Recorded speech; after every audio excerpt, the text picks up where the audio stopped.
Welcome to Section 2, Legal and Compliance Reality Check.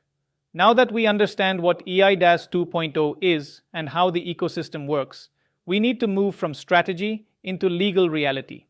In this section, we'll cover legal enforceability, when qualified electronic signatures are mandatory, cross-border risks, and, most importantly, how liability is allocated when things go wrong.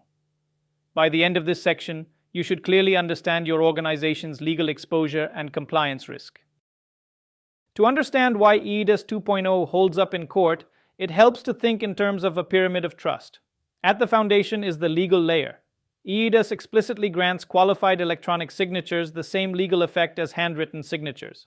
The middle layer is the technical blueprint, known as the Architecture and Reference Framework, or ARF.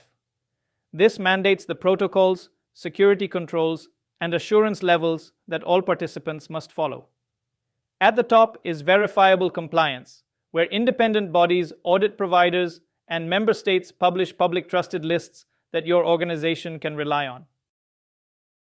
Trust in this ecosystem is never assumed. It is actively proven.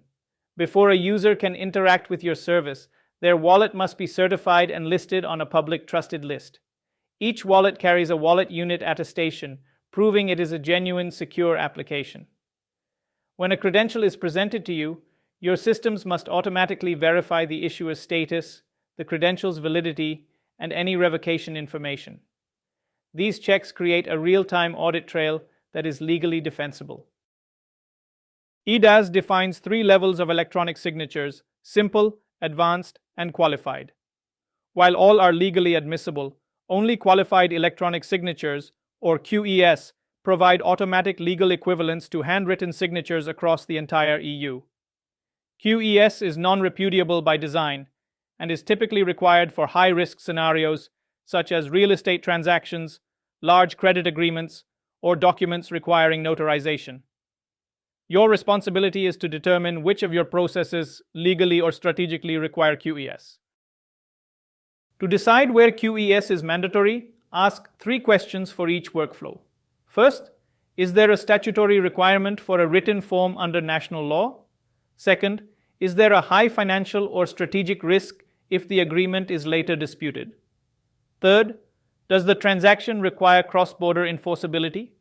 If the answer to any of these is yes, QES is your safest, and often your only, compliant option. Mapping workflows against this decision matrix is a critical compliance exercise. While eIDAS 2.0 aims to create a unified market, the near-term reality includes a transitional period. Member states are initially certifying wallets through national schemes because it is faster. A centralized EU-wide certification framework led by ENISA is being developed, but it will not cover the first generation of wallets. For the next 2 to 3 years, cross-border recognition will require careful monitoring and proactive risk management. As a relying party, you should anticipate several cross-border failure points. These include differences in attribute schemas, variations in protocol implementations, and delays or changes in trusted lists.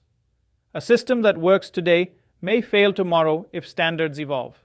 To mitigate this risk, organizations should work with technical partners actively involved in standardization bodies and large-scale pilots, ensuring early visibility into upcoming changes. eIDAS 2.0 distributes responsibility across the ecosystem. Liability follows the chain of trust and duty of care.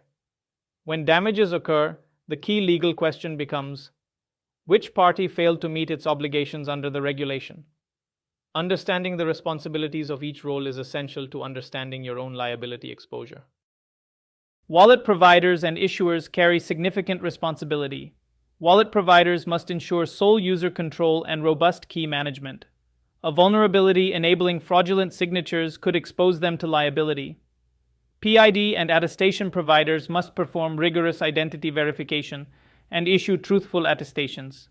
If a provider issues a valid credential to a fraudster due to inadequate checks, they may be liable for downstream losses. As a relying party, your liability centers on verification discipline and data minimization. You are responsible for checking issuer signatures, revocation status, and trusted lists programmatically. Ignoring warnings is considered negligence. You must also request only data strictly necessary for your service and protect it as a data controller under GDPR. Accepting a revoked or invalid credential without proper checks can result in your organization bearing the financial loss. Consider a fraud scenario. A PID provider issues a credential after inadequate identity checks.